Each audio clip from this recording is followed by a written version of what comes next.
কোন কোন কারণে আসলে মলদ্বার দিয়ে রক্তপাত হতে পারে?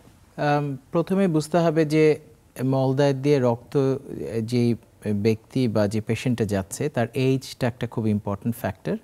So anyone above the age I would say 50 বা এবং তার ঊর্ধ্বে কারো যদি মলদ্বার দিয়ে রক্ত যায় এবং ওই রক্তের কালারটা যদি ব্রাইট রেড না হয়ে যদি মিক্সড উইথ আপনার পায়খানার সাথে যদি যায় বা আমরা যেটাকে বলি তার সাথে যদি associated alteration in Baul habit, যদি তাদের চেঞ্জ ইন বাউল হ্যাবিট থাকে, মল থেকে যে অভ্যাসটা সেটা যদি পরিবর্তন হয়ে যায়, সেই সাথে ইন্টারমিটেন্টলি যদি রক্ত যায়, অ্যাট দ্য সেম টাইম রোগীর যদি আরো কিছু কনস্টিটিউশনাল বা অ্যাসোসিয়েটেড কিছু সিমটম থাকে, যেমন ক্ষুধামন্দা হতে পারে, ওয়েট লস হতে পারে, ওজন কমে যাওয়া অথবা তার আনএক্সপ্লেইনড অ্যানিমিয়া থাকতে পারে। সাধারণ কিছু কারণে হয়তো রক্তপাত হয়, সেই কারণগুলো কি?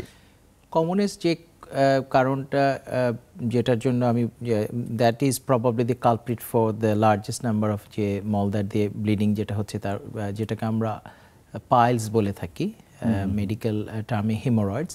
এটা মনে রাখতে হবে হেমোরয়েডস এটা আসলে হচ্ছে শিরা উপশিরা বা যেভাবে আমরা বাংলায় বলে থাকি কেনা ব্লাড ভেসেলস বা ভেইনস, একটা সফট স্ট্রাকচারের উপরে ওটা বেস করে হচ্ছে অ্যারাউন্ড দ্য মলদ্বার বা এনাল ক্যানালের কাছাকাছি থাকে। ওই ভেইন বা ব্লাড ভেসেলসগুলো যখন ইনগোর্সড হয়ে যায় তখন ওখান থেকে ফুলে যায়, তখন ওখান থেকে ব্লিডিং হতে পারে। So haemorrhoids are normal for any human being, but dilated haemorrhoids বা symptomatic haemorrhoids are not normal. So এটা again it depends on the severity of hemorrhoids and the types of hemorrhoid that will be determined by obviously by a surgeon, যেটার জন্য রোগীর further পরীক্ষা নিরীক্ষার প্রয়োজন পড়ে। তো হেমোরয়েডের চিকিৎসা যে সবসময় surgery not necessarily, lot of the time there is an underlying কোনো একটা ফ্যাক্টর বা ট্রিগারিং ফ্যাক্টর থাকে। কমনলি সেটা হচ্ছে কনস্টিপেশন বা কোষ্ঠকাঠিন্য।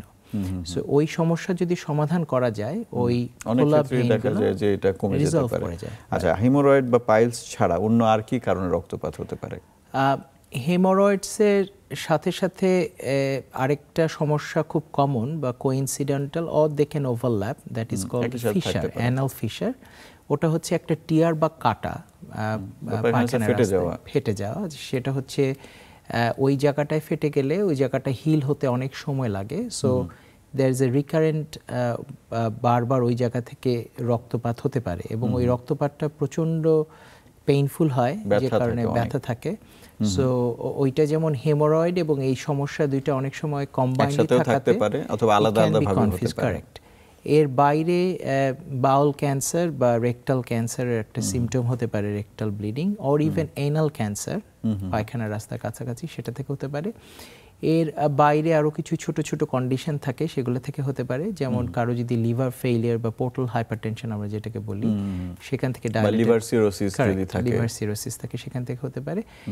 অ্যাপার্ট ফ্রম দ্যাট মনে রাখতে হবে অনেক সময় মেলানোমা বা হচ্ছে যেটা স্কিন ক্যান্সার এক ধরনের, সেটা অনেক সময় হেমোরয়েডসের সাথে কনফিউজ বা এটাকে বিভ্রান্ত করতে পারে চিকিৎসককেও।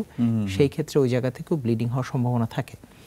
তো যেই ধরনের ক্ষেত্রে আমরা পরীক্ষা নিরীক্ষা করি, আমরা all going back to basic, আমরা রোগীর সাথে ডিটেইল কথা বলি এবং আগে বোঝার চেষ্টা করি যে তার symptom, duration, age and all considering factor, then we move on to the next step.